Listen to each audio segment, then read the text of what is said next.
महबूब अली कैसर अभी एनडीए में हैं, पारस खेमा एनडीए में है और उनका बेटा राजद में है। तो इसको इस तरीके से भी देखना चाहिए कि चिराग के सामने एनडीए और राजद दोनों आके मंथन कर रहा है और दोनों चिराग के सामने आके भविष्य की राजनीति का अंदाजा लगा रहा है।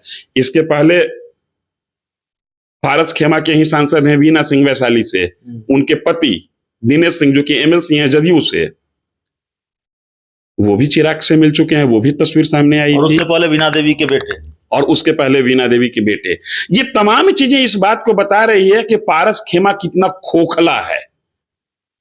इनको ऐसा लगता है कि आरजेडी के साथ जाएं तो वहां पर मेरी सीट मुझे मिल ही जाएगी, इसकी संभावना कम है, क्योंकि वहां पर आरजेडी एक बड़ी पार्टी, जदयू एक बड़ी पार्टी, माले एक बड़ी पार्टी, कांग्रेस एक बड़ी पार्टी और उसके बाद छोटे छोटे और भी दल, कम्युनिस्ट के और भी संगठन है, दल हैं, उनकी भूमिका उसके बाद भूमिका बनेगी वैसे लोगों की जो दूसरे दल को छोड़कर इस गठबंधन में, महागठबंधन में जाते हैं। बिहार की राजनीति में खेला भी खूब हो रहा है सर, और 2024 में लोकसभा चुनाव है, बिहार चुनाव के मोड में है। एक तस्वीर कल सामने आई, महबूब अली कैसर ने मुलाकात की है चिराग पासवान से। महबूब अली कैसर पशुपति पारस गुट में हैं, सांसद हैं और अपने बेटे यूसुफ सलाउद्दीन को लेकर पहुंचे थे चिराग पासवान के पास। यूसुफ सलाउद्दीन आरजेडी के विधायक हैं। क्या मतलब निकाला जाए, सही मतलब क्या है आपके हिसाब से इस मुलाकात का? आने वाले चुनाव के मद्देनजर चिराग पासवान का बढ़ता हुआ कद इससे या स्थापित कद इससे और ज्यादा स्थापित होता है। मैंने आपको बार पहले भी कहा था या कई जगह मैं इस बात को कहूं और लोगों का भी यही मत है जो बिहार के राजनीति को जानते समझते हैं। पशुपति पारस खेमा के पास वोट नहीं है, चुनाव अब नजदीक है, तो उनके खेमा का हर वो व्यक्ति जिसको राजनीति करना है, जिसको इलेक्शन में जाना है, वो उस व्यक्ति उस नेतृत्व के पास जाएगा जिसके पास वोट है।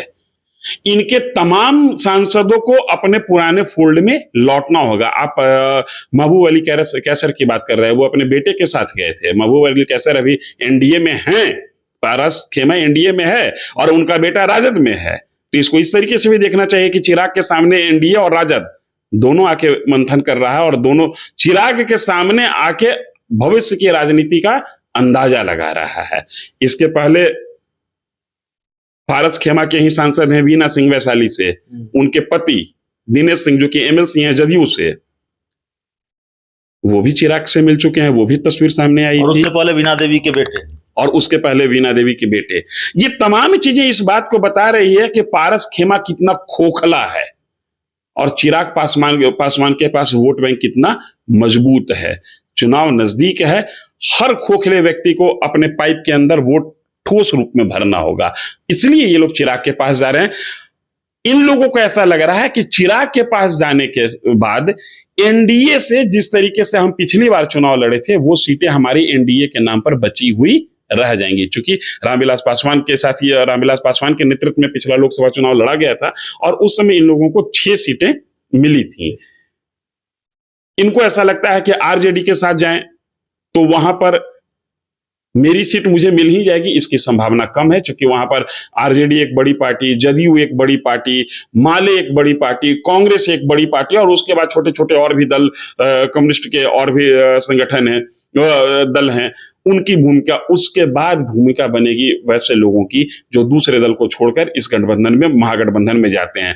उससे ज्यादा आसान है इन लोगों के लिए कि क्यों न चिराग पासवान को नेता मान लिया जाए और चिराग पासवान के माध्यम से जिस खेमे से हम थे, जिस वोट बैंक के आश्रय हम चुनाव जीते थे, उसी वोट बैंक के आश्रय पुनः मैदान में उतरा जाए। फिर मैदान, इससे एक बात और स्थापित होता है, ये तमाम नेता जो हैं इनको लग रहा है कि लोकसभा की बैतरनी नरेंद्र मोदी के नाम पर पार करना ज्यादा आसान है। फिर सवाल यह भी है कि क्या पशुपति पारस का सूर्य अब अस्त हो चुका है? इससे पहले सूरजभान सिंह ने कह दिया, जो उनकी पार्टी के कद्दावर नेता हैं, बड़े भाई, उनके छोटे भाई माफ कीजिएगा, चंदन सिंह सांसद हैं उनकी पार्टी के, और उन्होंने कह दिया मैं पशुपति पारस के साथ भी नहीं हूं, चिराग पासवान के साथ भी नहीं हूं।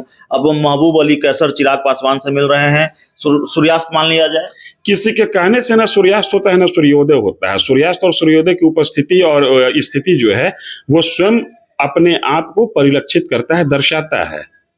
इन लोगों का चिराग के पास जाके मिलना ये अपने आप में बताने के लिए काफी है कि पशुपति पारस का राजनीतिक सूर्यास्त हो चला है। एक आखिरी सवाल है, क्या अगर बीना देवी के पति दिनेश सिंह मिल रहे हैं और महबूब अली कैसर मिल रहे हैं, क्या ये माना जाए चिराग पासवान को बीजेपी ने उनकी सीटें भी कंफर्म कर दी है, खगड़िया वैशाली कंफर्म हो चुकी है?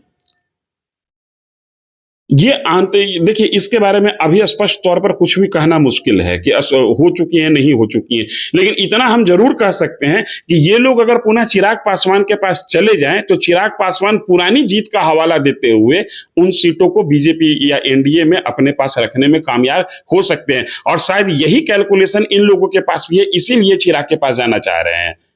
महागठबंधन में उन सीटों को प्राप्त करना और प्राप्त करने के बाद लोकसभा की बैतरनी पार कर जाना टफ है। इनको लग रहा है कि चिराग और नरेंद्र मोदी के नाम पर हम लोकसभा की बैतरनी पार कर सकते हैं, और ये पार करने का तरीका यही है कि अब पशुपति पारस के जहाज से उतरकर चिराग पासवान के जहाज पर चढ़ा जाए।